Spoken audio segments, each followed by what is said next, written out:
Alors on s'appelle Anne-Charlotte et Louis Rambaud. Et on est très contents de vous rejoindre ce soir pour cette retraite de l'Avent en ligne. On est mariés depuis bientôt 10 ans. On a 4 enfants qui ont de 8 à 2 ans, 2 garçons, 2 filles. Et on habite à Levallois-Perret, en région parisienne. Et on est engagé dans la communauté du Chemin Neuf. Et moi, je travaille, je suis directeur d'entreprise dans le transport public et à l'international. Et on voulait vous partager ce soir un petit peu notre témoignage de vie en cette période de l'Avent. Voilà, donc la période de notre vie en question commence en 2015. À ce moment-là, notre aîné a 2 ans. On venait d'avoir notre deuxième enfant, un petit garçon. Et en essayant de se rappeler, on se disait notre vie à l'époque, elle était vraiment pleine de promesses. On avait l'impression qu'il y avait un avenir assez radieux qui s'ouvrait devant nous. Et puis un beau soir de février 2015, on était en train de dîner. Et puis Anne-Charlotte me dit au cours du dîner, Louis, je crois qu'on a un problème avec Jean. Voilà, Jean, il avait 5 mois. Et en fait, voilà, c'était un petit bébé normal, mais il avait des éléments un peu bizarres. Jean, il ne riait pas, il bougeait pas trop, il dormait assez mal, il jouait très peu. Et ça commençait du coup à inquiéter Anne-Charlotte. Et puis après près de 4 mois d'examen, en fait, on nous a annoncé que Jean était en fait atteint d'une malformation du cerveau qui engendrait chez lui une épilepsie sévère et un handicap qui s'est finalement révélé important. C'est vrai qu'au départ, pour nous, c'était presque un soulagement d'avoir des mots, d'avoir un diagnostic. Voilà. Parce que c'est vrai que c'est pas toujours le cas dans ce genre de situation. Et on avait l'impression enfin de pouvoir aussi décrire pour nos proches exactement ce qui se passait, ce dont j'en souffrais. Et puis aussi d'être acteur, quoi, de commencer à mettre en place des rendez-vous, une prise en charge adaptée. Et puis en même temps, petit à petit, on s'est rendu compte que l'enjeu, c'était pas seulement de vite trouver des solutions et puis hop, de pouvoir réembrayer, quoi, de pouvoir recommencer notre vie comme d'habitude. C'était de changer, voilà, de changer profondément pour pouvoir accueillir cette fragilité, la fragilité de Jean, la fragilité qu'elle révélait du coup pour nous dans notre vie, qu'est-ce que ça allait pouvoir dire. Et ça, c'est une connaissance petit à petit qu'on acquiert et qu'on développe, qui n'est pas d'abord intellectuelle, qui est une expérience. Et c'est vrai que du coup, on a accueilli beaucoup de ces conséquences. On a accueilli du coup d'abord la confrontation avec un monde complètement inconnu, évidemment, parce qu'on s'est retrouvé tout d'un coup plongé dans un milieu médical qu'on ignorait complètement, avec un vocabulaire qu'on ne maîtrisait pas, avec une liste de choses à faire qui était un peu étonnante pour nous sur le plan médical, des prises en charge, sur le plan des rendez-vous, des documents administratifs à remplir. Puis on a eu vraiment, peu à peu, on s'est confronté avec le fait que cette dépendance qui s'installait faisait que la fatigue aussi s'installait, une fatigue qui existe encore, de devoir le porter, de devoir s'en occuper dans toutes les petites choses de la vie, comme on le fait naturellement pour un petit, sauf que pour nous, ça continue, alors que maintenant il a 6 ans. Ce qu'on a aussi découvert et accueilli, c'est le fait que c'était pas toujours évident de rentrer en communication avec Jean. Donc Jean parle pas aujourd'hui, alors il communique à sa manière, mais c'est pas une palette de communication qui est très développée. C'est un peu binaire, c'est souvent mystérieux, et c'est quelque chose qu'on essaie d'apprivoiser chaque jour. Alors heureusement, avec le temps, on réussit petit à petit, mais voilà, c'est toujours un défi pour nous et une vraie fragilité à accueillir cette barrière de la communication, et notamment la communication par la parole. Et du coup, on a dû accueillir une manière différente d'entrer en relation et qui nous qui nous bouscule chaque jour et qui est vraiment un défi. Après aussi, dans les autres défis pour accueillir Jean, C'était aussi voilà, tout simplement la vie quotidienne de tous les jours, le fait que voilà, il a encore 6 ans, mais il faut encore lui changer ses couches matin, midi, soir, qu'il n'est pas propre. Euh, C'était aussi accueillir le fait qu'il soit en fait capable d'assez peu de choses. Moi je me dis que c'est frappant par rapport à plein d'êtres humains ou par rapport à plein d'êtres sur Terre. Genre, il est beaucoup moins capable que plein d'autres. L'accueil de sa fragilité, c'était aussi pour nous accueillir voilà, l'angoisse qu'on pouvait avoir quand il faisait ses crises d'épilepsie. Voilà, où on ne savait jamais très bien voilà, comment gérer, que faire, qu'est-ce qui va lui arriver, quelles conséquences. Il en fait encore. Il en fait encore. Et puis c'était aussi accueillir le fait qu'on maîtrise quand même pas grand chose et plus grand chose, et beaucoup moins qu'un enfant normal. C'est vrai que pour nous, c'est autant de points où on se sent aujourd'hui mis un peu en. Finalement, devant quelque chose qu'on n'imaginait pas et contre lequel on ne s'était pas préparé, d'avoir toute cette palette comme ça de fragilité, de vulnérabilité. Et puis qui nous renvoie aussi à notre rapport voilà, à la mort, parce qu'on voit des enfants comme gens qui meurent de manière trop précoce, et forcément c'est une question que nous on peut aussi se poser. Et puis il y a aussi des conséquences qui sont voilà, parfois infimes et puis parfois assez lourdes de se sentir par exemple un peu seul, voilà, d'avoir l'impression que même des gens très proches et même des gens bienveillants peuvent avoir du mal à nous rejoindre, peuvent avoir du mal à nous comprendre et peuvent avoir du mal à voilà, accepter aussi ce que nous on vit, à accepter d'essayer de porter ça avec nous. Pour nous aussi, à accueillir ce handicap de gens, au fond, au fur et à mesure, on a compris que c'était une forme de blessure aussi dans notre famille, où de fait les relations au sein de la fratrie avec ses 3 autres frères et sœurs, Raphaël, Bérénice et Joseph, ça allait être un peu différent, quoi. Ça allait créer un peu voilà, un trou, c'était moins évident. Et ça c'est quelque chose, voilà, une fragilité qu'on a dû accepter à vivre, voilà, à reconnaître que ça serait pas tout à fait pareil. Et puis accueillir Jean, c'était aussi voilà, en fait abandonner certains rêves, des rêves futiles peut-être, mais voilà, des rêves quand même, de voyage, d'expatriation peut-être, d'aller habiter dans d'autres pays, ou bien tout simplement d'aller faire ensemble des balades en haute montagne, voilà, ou aller loin dans la mer. Et voilà, tout ça c'est pas possible avec Jean, en tout cas pas dans des conditions simples. Et voilà, il y a une forme voilà, de petite mort aussi là-dedans. Et puis on pourrait dire que cette confrontation voilà, avec ces gens qui portent cette fragilité, et en même temps ça nous renvoie aussi, nous, à notre propre fragilité, parce que c'est pas très facile d'accueillir toutes ces limites, c'est pas très facile d'accueillir voilà, ces rêves qui sont quand même déplacés, qui prennent un chemin différent de ce qu'on avait imaginé, d'accueillir aussi toute cette lourdeur quand même au quotidien qui se décline sur plein de plans, et puis de se rendre compte que nous en face on aimerait bien être des parents parfaits. Moi j'aimerais bien être un modèle de mère qui continue à faire tout parfaitement pour tous ses enfants, et puis je vois bien que en fait non, évidemment quoi, je perds patience, j'en ai marre, je me fatigue, je m'énerve contre mon mari. Voilà, ça nous confronte aussi au fait que nous-mêmes finalement on est fragile, on est vulnérable. Et puis quelque chose vraiment que j'ai découvert de manière très forte, c'est cette dépendance en fait dans laquelle Jean nous a fait vraiment basculer, de pouvoir vraiment me rendre compte que j'avais besoin des autres. Déjà j'avais besoin des médecins juste pour que mon fils aille bien ou mieux. J'avais besoin de tout ce monde paramédical pour essayer juste de l'aider, de le faire progresser, de le faire avancer dans la vie.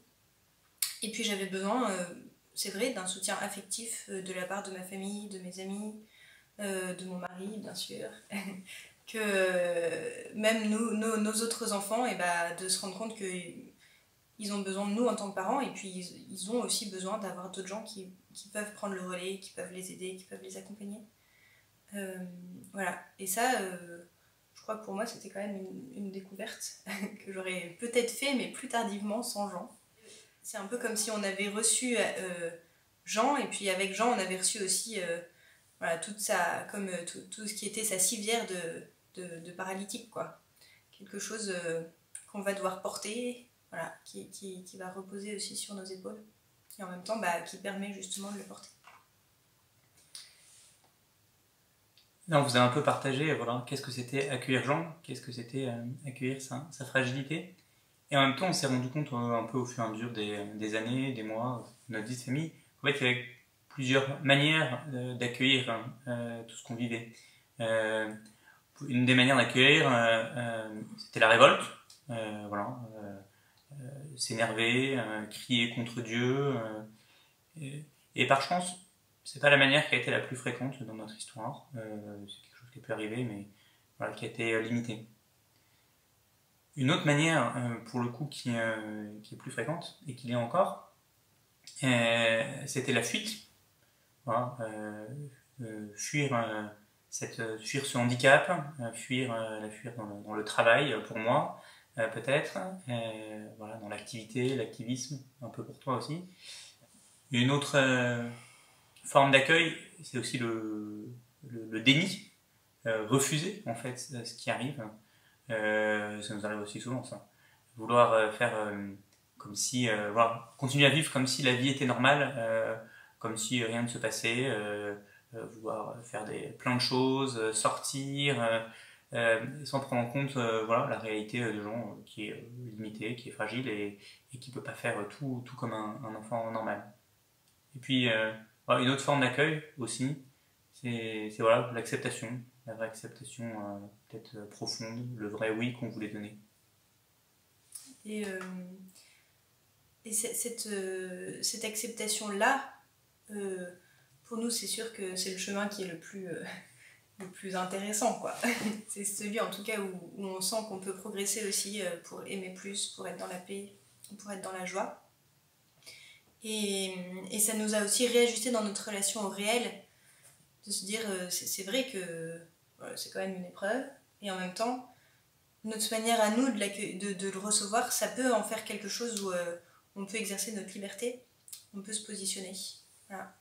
Et ce oui-là, du coup, on le fait, pour le coup, on a vraiment...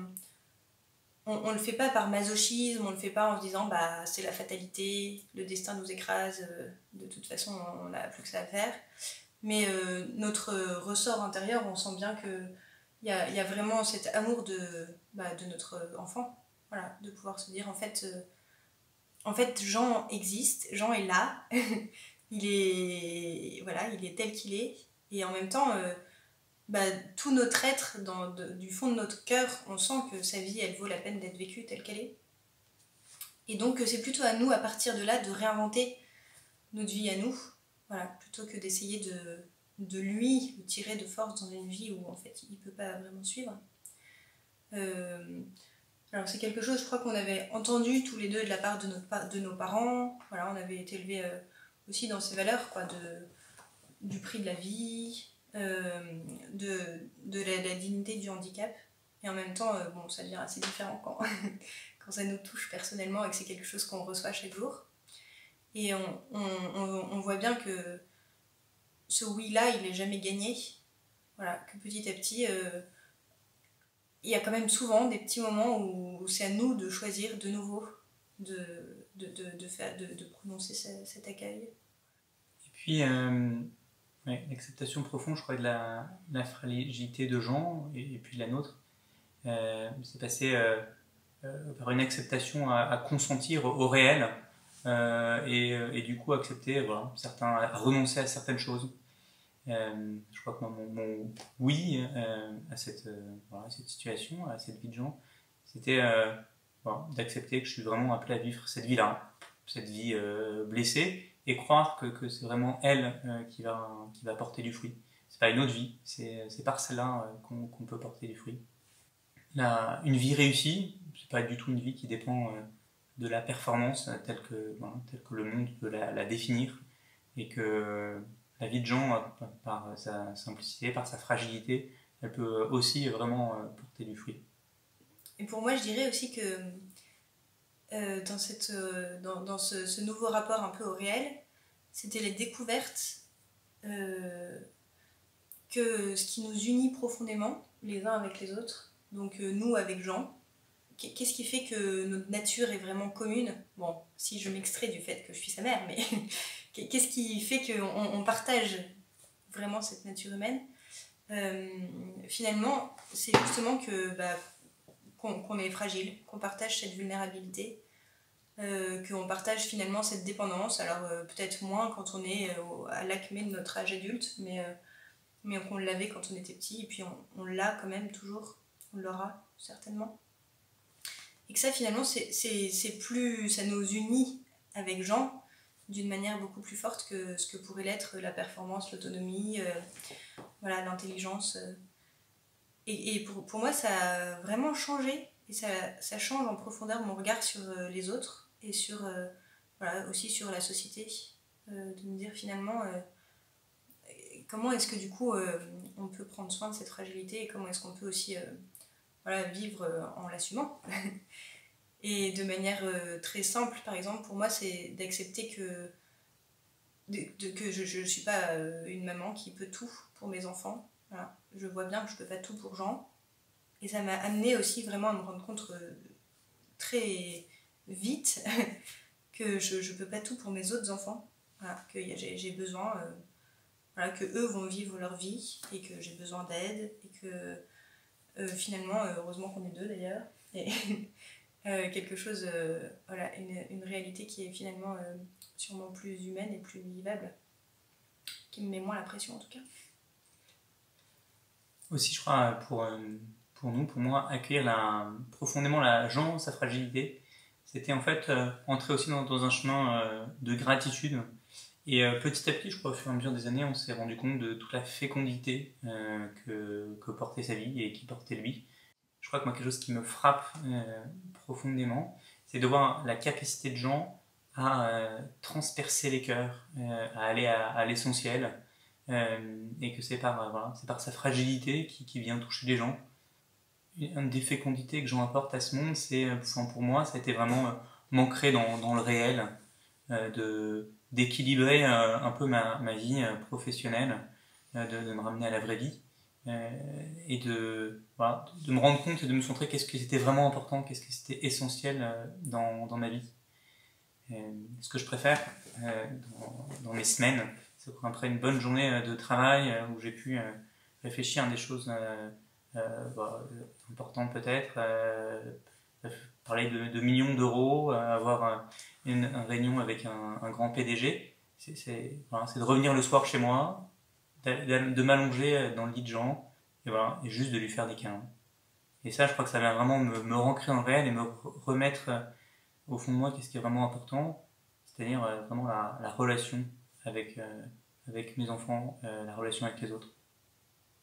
Moi, je dirais ça aussi, que ça m'a vraiment fait grandir dans ma capacité dans la qualité peut-être de ma relation aux autres. Voilà, même si c'est pas sans heurts. Ça m'a aussi fait grandir dans mon amour de mère, d'accepter, comme j'accepte que Jean, voilà, puisse être aimable en dehors de ses performances, en dehors de ce qu'il acquiert, en dehors de ses progrès. Et c'est vrai que ça me pousse aussi à aimer mes enfants, et aussi, je sais pas, mes frères et sœurs, ou des personnes dont je suis proche, de pouvoir me dire vraiment, en fait, de chercher ce point où elles sont aimables en dehors de tout ce qu'on pourrait attendre comme ça en projetant des choses sur eux. On pourrait dire que finalement dans toute cette histoire du coup qui nous lie à Jean, à la fragilité, on se rend compte que c'est vraiment un chemin pour nous qui est très lié avec notre vie, avec le Christ, avec le Seigneur, notre vie vraiment spirituelle. Et même que ça nous a permis en fait, de nous rapprocher de Dieu. Et ça, notamment, on se rend compte que ça nous parle aussi de notre sacrement de mariage. Voilà, quand on s'est marié, on nous a bien dit, et on s'est marié en sachant que Dieu s'engageait avec nous, qu'on n'était pas deux, on était trois, etc., etc. Et en fait, ça a pris beaucoup de réalité pour nous quand on traverse voilà, des moments plus compliqués, de se dire en fait le Seigneur il est complètement investi, il est là, il est présent. Alors on croit qu'il l'est aussi partout, mais particulièrement pour Jean. Et cette fidélité du Seigneur, on sent qu'on voilà, on peut y compter jusqu'au bout, quoi. On n'a vraiment jamais manqué des bonnes personnes, des bons contacts, voilà, Des bons appartements. Des bons logements, qui nous ont permis vraiment de sentir de manière très concrète que le Seigneur en fait prenait soin de gens et que des choses que nous on n'arrivait pas à assurer, bah, lui il le faisait voilà, avec une puissance dont on n'a pas forcément l'habitude pour les autres enfants parce qu'ils ont moins de besoin. Et ça c'était bon de sentir ça. Et c'est vrai que ça nous a poussé et ça nous pousse régulièrement à confier de manière vraiment très concrète au Seigneur nos besoins, nos limites, nos difficultés, parce qu'on sent que ça nous fait grandir voilà, dans la confiance. Et en fait, ça nous parle pour nous, ça nous parle vraiment de la manière dont le Seigneur nous aime avec nos pauvretés. Voilà. Et de la manière dont il aime du coup chacun, tout simplement. Une autre chose aussi qu'on s'est rendu compte en fait avec voilà, cette vie de Jean, c'était que l'accueillir, c'était vraiment accueillir le Christ.